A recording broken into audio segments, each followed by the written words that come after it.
Ito guys, oh, nagpla-plat sila, high-tech na sila ngayon.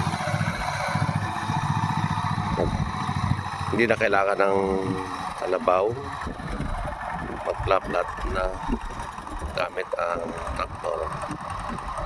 Ganito ka high-tech ngayon dito sa nagtatanim ng Nones. Direct planting po ang tawag dyan mamaya mga guys. Kaya guys, oh, hirap ang trabaho ng mga magsasaka pagbubukid sa Nones. Kita nyo guys,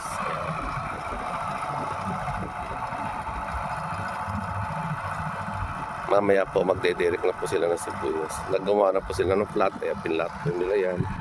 Parang ganito po muna yan, pinlat po nila, tapos didirekan. Ganyan po na ngayon ang uso ngayon na tanim dito. Puro flat na po muna. Pinaplat nila, tapos di na po. Bihira na po yung